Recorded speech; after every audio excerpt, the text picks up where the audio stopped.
Hello and welcome to day 13 of Pondering the Proverbs. I'm Pastor Viata and I'm so excited that you've joined us virtually as we continue our journey through the book of Proverbs. I hope that you've watched all the videos up to this point and have found a discussion partner in your daily life, whether it's a friend or a neighbor, a family member, a colleague, or a stranger on the bus. I hope you found someone that you can safely talk to about these Proverbs.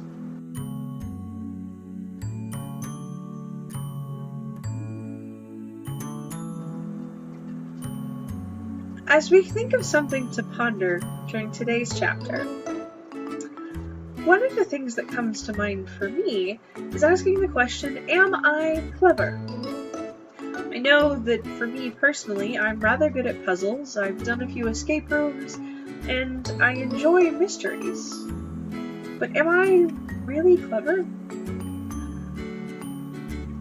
One thing to remember about the Proverbs is that when it talks about being intelligent or clever or wise or beautiful, that whatever it is that we have to grow with is enough. God has given us what we need to be successful. So, which talent of yours best fits with the wisdom we've heard so far?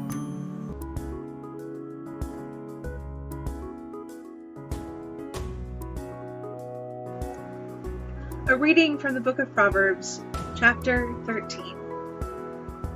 A wise child loves discipline, but a scoffer does not listen to rebuke.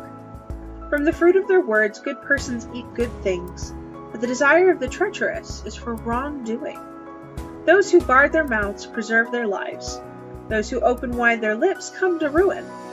The appetite of the lazy craves and gets nothing, while the appetite of the diligent is richly supplied. The righteous hate falsehood, but the wicked act shamefully and disgracefully. Righteousness guards one whose way is upright, but sin overthrows the wicked. Some pretend to be rich, yet have nothing. Others pretend to be poor, yet have great wealth. Wealth is a ransom for a person's life, but the poor get no threats.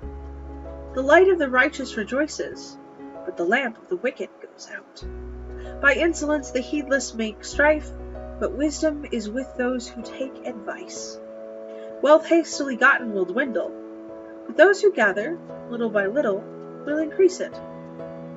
Hope deferred makes the heart sick, but desire fulfilled is a tree of life. Those who despise the word bring destruction on themselves, but those who respect the commandment will be rewarded. The teaching of the wise is a fountain of life, so that one may avoid the snares of death. Good sense wins favor, but the way of the faithless is their ruin. The clever do all things intelligently, but the fool displays folly. A bad messenger brings trouble, but a faithful envoy healing. Poverty and disgrace are for the one who ignores instruction, but one who heeds reproof is honored. A desire realized is sweet to the soul, but to turn away from evil is an abomination to fools. Whoever walks with the wise becomes wise, but the companion of fools suffer harm. Misfortune pursues sinners, but prosperity rewards the righteous. The good leave an inheritance to their children's children, but the sinner's wealth is laid up for the righteous. The field of the poor may yield much food, but it is swept away through injustice. Those who spare the rod hate their children. Those who love them are diligent to discipline them. The righteous have enough to satisfy their appetite. The belly of the wicked is empty. Holy wisdom, holy word.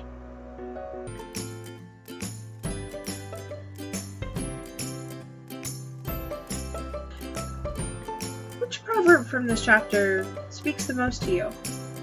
Which one did you need to hear? Which proverb from this chapter is your favorite?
Comparison is the thief of joy. One of the greatest lessons we can learn in life about happiness is that being grateful for what you have keeps you satisfied. It's striving forward all the same. Greed is real and greed is not good. The righteous have enough to satisfy their appetite. The belly of the wicked is empty. Like many proverbs, I do not think this refers to a literal belly. This does not mean that those who go hungry are wicked. I think this means that those who are never satisfied may eventually turn to wickedness as they try to get more. How do you stay satisfied? What helps keep your spiritual belly full?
As someone who preaches and teaches against prosperity gospel, that the more you give to God, the richer you'll be, the idea that misfortune pursues sinners but prosperity rewards the righteous can be hard to hear and explain.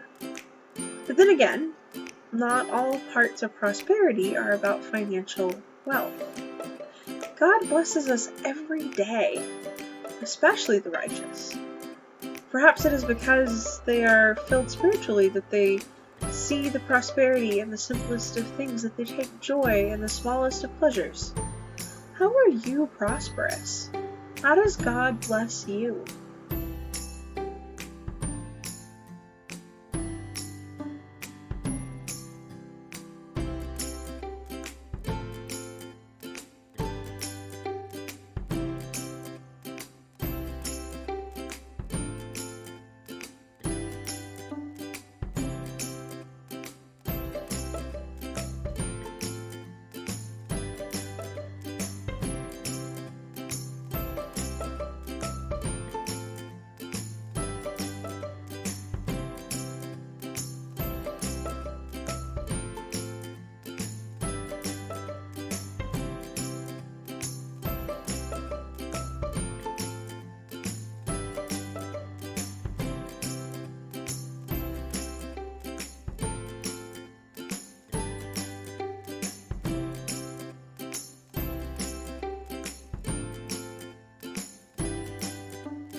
Parenting has not always been the same, and as someone who is currently not a parent, I don't necessarily have the latest and greatest information about parenting styles and techniques.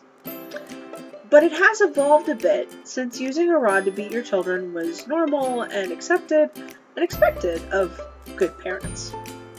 And yet we are told that those who spare the rod hate their children. Those who do not discipline their children hate their children. As parenting evolves and grows with new knowledge, how would you reflect the sentiment of this verse with new parenting knowledge and styles? How does this stay the same and change.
Most of us do not live in a monarchy.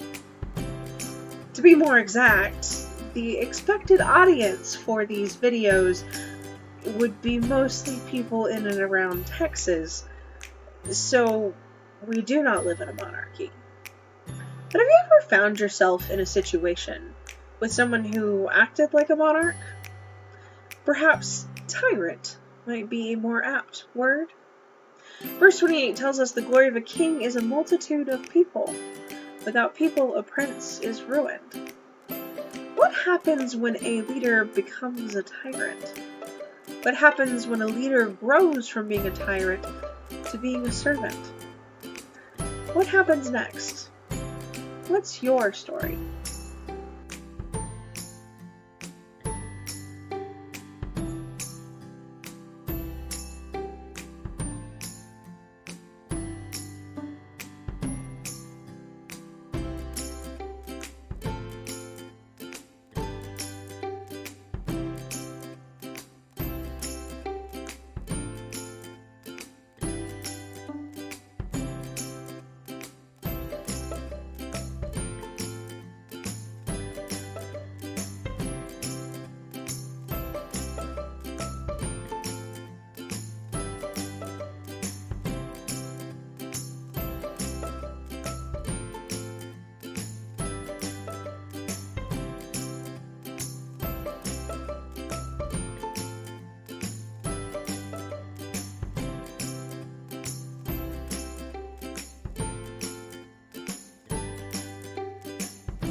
Please join me in a word of prayer. Oh God, the deeper we dive into the Proverbs, the more we can see that there is much to be avoided in life. That if we are to walk in your ways, if we are to be righteous, if we are to have insight and wisdom and precepts and knowledge, we must constantly be in study and attune our hearts to your will. Help us to do so, God. Help us to focus on you no matter what is happening in the world. Help us to seek your justice and your mercy and your grace. Help us to fight oppression and bring peace. Thank you so much for joining us for Chapter 13 of Pondering Proverbs. I hope that you enjoyed this particular video. If you liked the discussion questions, make sure to give this video a like. If you shared this video with a friend, thank you so much for doing that. And if you would, please leave us a comment down below and let us know what your answer was to question number 5. Tell us about your story. I'm curious to know. And as ever, God be with you until we meet again. Go in peace. Bye-bye.